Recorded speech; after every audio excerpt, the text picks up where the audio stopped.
morning bell had already echoed through the corridors of St. Clair High, the sound bouncing off the walls as students hurried past the iron gates. But among the crowd of uniforms and chatter, one girl moved differently, slower, like her legs were carrying not just the weight of her backpack, but of the stairs that followed her every step. Her name was Alina, a transfer student who had arrived only 3 months earlier, and in that short time she had been marked, whispered about, and cornered, because she didn't belong to the noisy cliques, the fashion-obsessed groups, or the loud athletes who claimed the cafeteria like a throne room. Instead, she carried herself quietly, her dark hair tied in a messy ponytail, her sneakers scuffed, her notebooks filled not with doodles of hearts but with small sketches of hands, stances, and shadows, things no one paid attention to because all they saw was a quiet, skinny girl who avoided confrontation. But that morning something in the air felt different, as though the usual buzzing laughter and the shrill taunts of the bullies hanging by the gate were sharper than ever, almost daring her to walk through them. And sure enough, the group of boys leaned against the railing, led by Zion, the tall, broad-shouldered ringleader whose grin never held warmth but carried a certain cruel entertainment, his friends flanking him like shadows, already nudging each other as Alina approached, one muttering, "Look, here comes the runner," and another adding, "She always rushes like she's late for her own shadow." Because every day until now Alina had done the same thing as soon as she spotted them.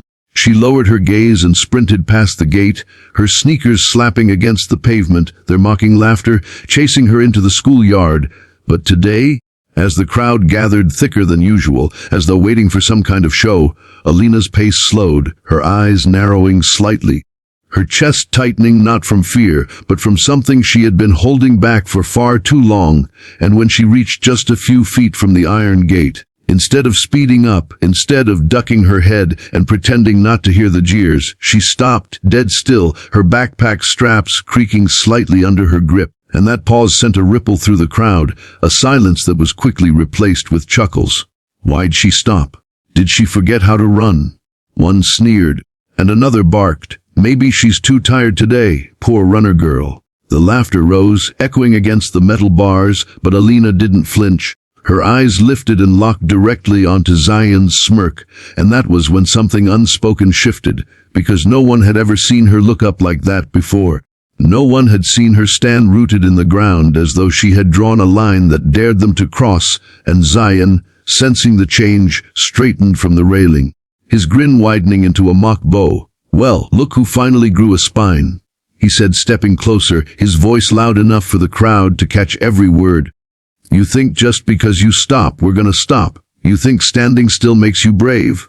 His friends cackled, egging him on. "Show her, Zion. Show the runner what happens when she freezes."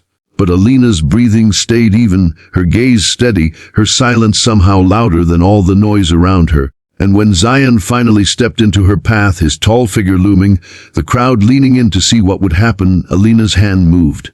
Not a strike, not a push, but a simple, shocking motion as she set her backpack down gently on the ground beside her, straightened her shoulders, and before anyone could process, she bent slightly, wrapped her fingers around the collar of Zion's jacket, and in one fluid motion, lifted, not enough to throw him, not enough to hurt, but just enough to raise his feet off the ground for a heartbeat, the disbelief flashing across his eyes, his smirk faltering into silence as his friends froze, their laughter dying mid-breath, the crowd gasping in a unified sound that sliced through the air like lightning, because the image was burned into them.